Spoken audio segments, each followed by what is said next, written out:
Android की दुनिया में ना एक बहस हमेशा से चलती आ रही है। सैमसंग का वन यूआई बेहतर है या फिर वन प्लस का ऑक्सीजन ओएस। देखिए, ये सिर्फ दो कंपनियों का मुकाबला नहीं है, बल्कि ये फ़ोन इस्तेमाल करने के दो बिल्कुल अलग अलग फ़लसफ़ों की जंग है। एक तरफ है फीचर्स ही फीचर्स और दूसरी तरफ है सादगी और स्पीड। तो चलें आज देखते हैं कि इस जंग में कौन किस पर भारी है। तो सवाल यही है कि एंड्रॉयड का असल बादशाह कौन है। अब ज्यादातर लोग इन्हीं दो में से किसी एक को पसंद करते हैं, क्योंकि सच तो ये है कि दोनों ही अपनी अपनी जगह बेहतरीन हैं। लेकिन जब किसी एक को चुनना हो तो फैसला कैसे किया जाए? चलें इसी मुकाबले की गहराई में उतरते हैं और जवाब ढूंढने की कोशिश करते हैं। तो ये हैं हमारे आज के दो मद्दे मुकाबिल। एक तरफ है सैमसंग का वन यूआई, जो भरा हुआ है फीचर्स से और प्रोडक्टिविटी पर जोर देता है, और दूसरी तरफ है ऑक्सीजन ओएस, जो कहता है कि असल चीज़ है स्पीड और कस्टमाइजेशन की आज़ादी। इन दोनों के रास्ते बिल्कुल अलग हैं, और यही बात इस मुकाबले को और भी दिलचस्प बना देती है।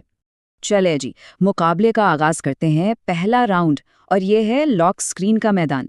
जैसे ही फ़ोन उठाते हैं सबसे पहली नज़र इसी पर पड़ती है ना, तो देखते हैं कि पहला इंप्रेशन कौन बेहतर बनाता है। अच्छा, सैमसंग ने इस बार कुछ नए क्लॉक स्टाइल्स दिए हैं और एक बहुत ही ज़बरदस्त वेदर वॉलपेपर जो मौसम के हिसाब से बदलता रहता है। लेकिन हाँ, इसमें वो जो डेप्थ इफेक्ट होता है ना, उसकी थोड़ी कमी महसूस होती है।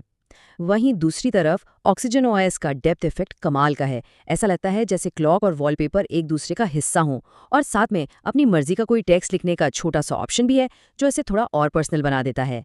तो पहले राउंड का नतीजा तो बिल्कुल साफ है। ऑक्सीजन ओएस और कलर ओएस यहाँ बाजी ले जाते हैं। इनका जो इमर्सिव फील है और कस्टमाइजेशन के जो छोटे मगर काम के ऑप्शंस हैं, वो इन्हें इस राउंड का फाते बना देते हैं।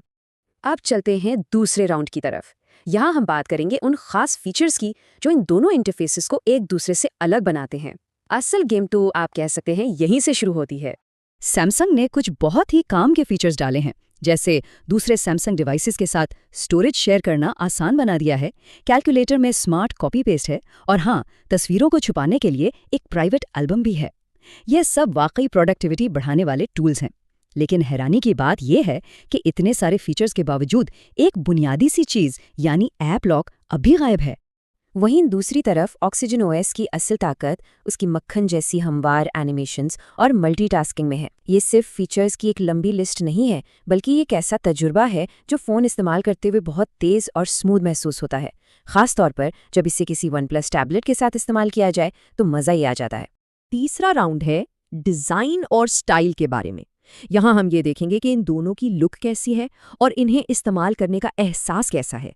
क्या सादगी जीतेगी या फिर स्टाइल? सैमसंग ने एक नया पिल शेप डिज़ाइन अपनाया है, यानी हर चीज़ के किनारे गोल हैं। ये देखने में काफ़ी मॉडर्न लगता है और एक हाथ से फ़ोन इस्तेमाल करना भी आसान बनाता है। लेकिन एक छोटी सी कमी ये है कि सेटिंग्स में से जो छोटी छोटी वजाहतें होती थीं वो हटा दी गई हैं।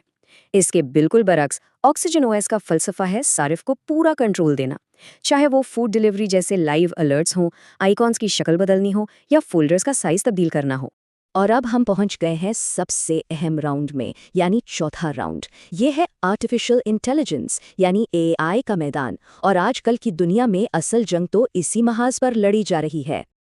और जब बात एआई की आती है तो मुकाबला तकरीबन यकतरफा हो जाता है। ये वो जगह है जहां सैमसंग वन यूआई वाकई चमकता है और सबको बहुत पीछे छोड़ देता है। सैमसंग के एआई फीचर्स तो सच में बहुत मुतासरकुन हैं। जनरेटिव एआई से फ़ोटो एडिटिंग, नोट्स का खुद ब खुद खुलासा बन जाना और तस्वीर से गैर ज़रूरी अक्स और साए हटा देना, ये सब फीचर्स मुस्तकबिल की टेक्नोलॉजी की एक झलक हैं। हाँ, एक छोटी सी बात है कि इसका ऑडियो अरेजर कभी कभी थोड़ा ज़्यादा ही अग्रेसिव हो जाता है, लेकिन मजमूई तौर पर ये फीचर्स इंतहाई पावरफुल हैं। लेकिन ठहरें, ऑक्सीजन ओएस भी बिल्कुल पीछे नहीं है। इसका जवाब है माइंड स्पेस नाम का एक फीचर जो गूगल की जेमिनाई एआई की ताकत इस्तेमाल करता है। ये प्लानिंग करने और नई नई तजवीज़ें देने में एक बिल्कुल अलग ही लेवल की जहानत दिखाता है। ये सैमसंग के फ़ोटो एडिटिंग वाले एआई से मुख्तलिफ ज़रूर है, लेकिन अपनी जगह पर बहुत कारआमद है। तो चारों राउंड्स के बाद अब वक्त है आखिरी फैसले का। लेकिन यहाँ मकसद किसी एक को फातिह करार देना नहीं है, बल्कि ये समझने में मदद करना है कि कौन सा इंटरफेस किसके लिए ज़्यादा बेहतर साबित हो सकता है। तो असल सवाल फिर वहीं आ जाता है कि इंतखाब किसका किया जाए। और सच पूछें तो इसका जवाब हर शख्स के लिए अलग हो सकता है, क्योंकि ये सबकी अपनी अपनी ज़रूरियात और तरजीहात पर मुनहसर है। तो फैसला काफ़ी आसान है। अगर तरजीह एआई, प्रोडक्टिविटी और जदीद तरीन फीचर्स हैं तो आंखें बंद करके सैमसंग वन यूआई का इंतखाब करें। लेकिन अगर कस्टमाइजेशन, स्पीड और इस्तेमाल की आज़ादी ज़्यादा अहम है तो फिर ऑक्सीजनोस बेहतरीन साथी साबित होगा। ये इस पूरी बहस का आप कह सकते हैं एक सादा और वाज़ेह खुलासा है। तो आखिर में फैसला आपके हाथ में है। क्या एक ज़हीन असिस्टेंट चाहिए जो आपके काम आसान बना दे, या एक ऐसा साथी जो आपकी मर्जी के मुताबिक चलता हो? कमेंट्स में ज़रूर बताएं कि आपके नज़दीक एंड्रॉयड का असल बादशाह कौन है, क्योंकि असल फातेह वही है जो इस्तेमाल करने वाले के अंदाज को बेहतरीन तरीके से समझता है। एंड्रॉयड की दुनिया में अगर ईमानदारी से बात की जाए तो ज़्यादातर सार्फिन दो ही यूज़र इंटरफेस को सबसे ज़्यादा पसंद करते हैं, और वो हैं सैमसंग वन यूआई और ऑक्सीजन ओएस, जो काफ़ी हद तक कलर ओएस से मिलता जुलता है। ये दोनों सिस्टम अपनी सादगी, इस्तेकाम और बेहतरीन कारकर्दगी की वजह से लोगों के दिलों में जगह बना चुके हैं। मगर असल सवाल ये है कि आखिर इन दोनों में से कौन सा बेहतर है और किसका तजर्बा ज़्यादा मुतासरकुन है। अगर हम लॉक स्क्रीन की बात करें तो सैमसंग वन यूआई ने हालिया अपडेट्स में काफ़ी बेहतरी की है। नए क्लॉक स्टाइल्स और मौसम के मुताबिक बदलने वाले वॉलपेपर इसे दिलचस्प बनाते हैं, मगर इसमें अभी भी डेप्थ इफ़ेक्ट की कमी महसूस होती है। इसके बरक्स ऑक्सीजन ओएस और कलर ओएस लॉक स्क्रीन पर ज़्यादा जदीद और दिलकश डेप्थ इफ़ेक्ट फ्राहम करते हैं, जहां घड़ी और वॉलपेपर खूबसूरती से एक दूसरे में घुल मिल जाते हैं। फीचर्स के मामले में सैमसंग वन यूआई कुछ मुनफरद सहूलियात फ्राहम करता है, जैसे दूसरे डिवाइसेस के साथ स्टोरेज शेयर करना, स्मार्ट कैलकुलेटर इंटीग्रेशन और प्राइवेट एल्बम का फीचर। ताहम ऐप लॉक की अदम मौजूदगी अभी भी एक कमी समझी जाती है। दूसरी तरफ ऑक्सीजन ओएस अपनी तेज़ रफ्तार एनिमेशंस और बेहतर मल्टीटास्किंग के बाइस एक हमवार तजर्बा देता है, ख़ास तौर पर इन सार्फिन के लिए जो बैक वक्त कई ऐप्स इस्तेमाल करते हैं। डिज़ाइन के लिहाज से सैमसंग वन यूआई ने पुल शेप स्टाइल मुतारफ़ करवाया, जो देखने में जदीद और इस्तेमाल में आसान है, मगर सेटिंग्स में वजाहती मालूमात की कमी बाज़ औक़ात उलझन पैदा करती है।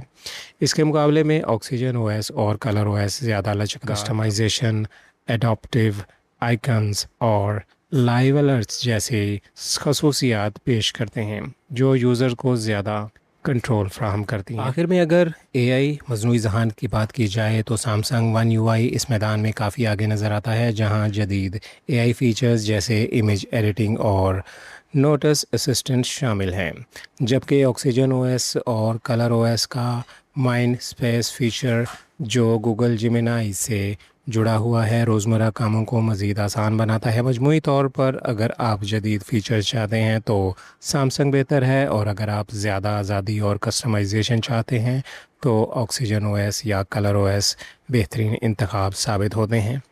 वीडियो को लाइक कीजिए, चैनल को सब्सक्राइब कीजिए। बहुत शुक्रिया।